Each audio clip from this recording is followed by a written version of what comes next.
Olá, vamos falar sobre trânsito. Já paramos para pensar que um simples trajeto de carro pode ser uma experiência completamente diferente dependendo de quem está ali, no meio da rua? Pois é. No trânsito, pequenas atitudes podem literalmente proteger vidas e promover a inclusão. Nessa análise, a gente vai mergulhar em como a atenção ao volante faz toda a diferença para a segurança de todos, mas em especial de quem tem a mobilidade reduzida. E tudo começa num lugar que parece tão comum, a calçada. Um elemento que à primeira vista é simples, né? Mas é justamente aqui que a diferença de perspectiva se torna, assim, gritante. É uma pergunta que soa quase óbvia. Afinal, a calçada faz parte do nosso cenário urbano, a gente usa todo dia, muitas vezes sem nem pensar nela. Mas olha, a resposta para essa pergunta muda, e muda radicalmente dependendo de quem está caminhando ali. E aqui está o ponto central da questão. Para a maioria das pessoas, é só um caminho, um lugar para passar. Mas para alguém numa cadeira de rodas ou usando um andador ou uma bengala, essa mesma calçada pode se transformar num verdadeiro labirinto de obstáculos. Mas o que exatamente transforma essa calçada numa barreira? A resposta está nos detalhes que, para muitos, passam batido. Um buraco, uma lixeira mal posicionada, sabe, uma rampa íngreme demais. Para quem tem a mobilidade reduzida, cada um desses itens significa um risco real de queda ou simplesmente a impossibilidade de seguir em frente. E aí vem a pergunta: quando a calçada se torna intransitável, qual é a consequência? Bom, não resta outra escolha a não ser ir para onde o perigo é imensamente maior: a rua. É exatamente isso. Uma calçada Hulnum empurra cadeirantes, idosos e pessoas com dificuldade de locomoção diretamente para o meio do trânsito. Força essas pessoas a dividir espaço com carros, motos e ônibus. É uma situação de vulnerabilidade extrema, né? Nesse momento, existe uma regra de ouro, uma regra fundamental que todo motorista precisa ter em mente. E este slide resume tudo. Se a gente avista uma pessoa com mobilidade reduzida na pista, não existe dúvida, não existe mas, a preferência é absoluta dela. Ponto. Mas como que se chega a esse ponto? Essa situação não acontece por acaso.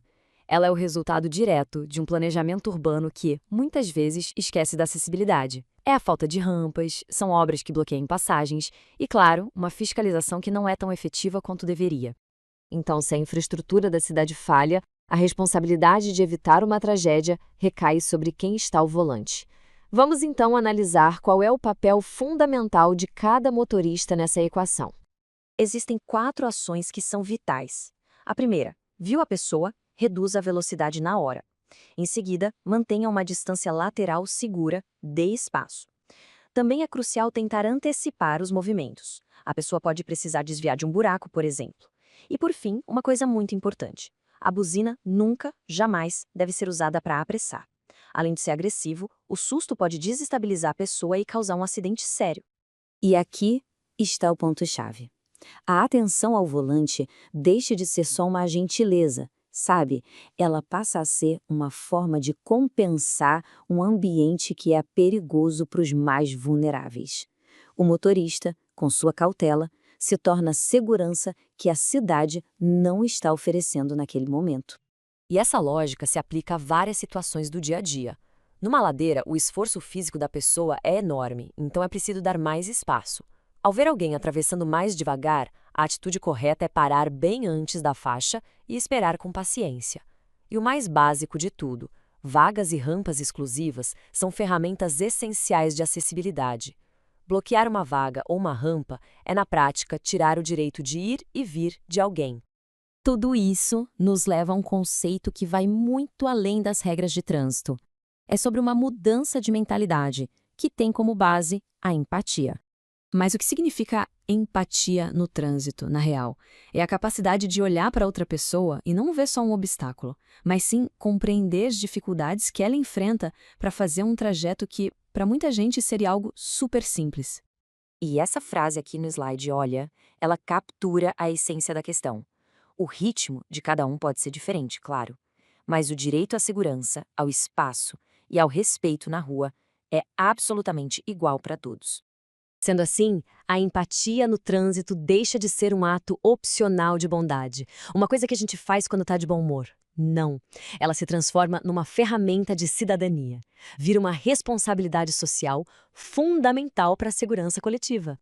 Mas para que essa mudança realmente aconteça, a missão não pode ser só de quem dirige. Precisa ser um esforço de toda a sociedade. A segurança no trânsito funciona como uma engrenagem, com várias peças. Os motoristas entram com a cautela e a paciência. O poder público tem a obrigação de construir uma infraestrutura adequada e de fiscalizar. E até os comerciantes têm seu papel, mantendo as calçadas na frente das lojas livres de obstáculos. Para fechar, vamos recapitular 3 pontos essenciais que todo motorista precisa ter sempre em mente. Primeiro, a prioridade absoluta no trânsito é sempre de quem tem a mobilidade reduzida.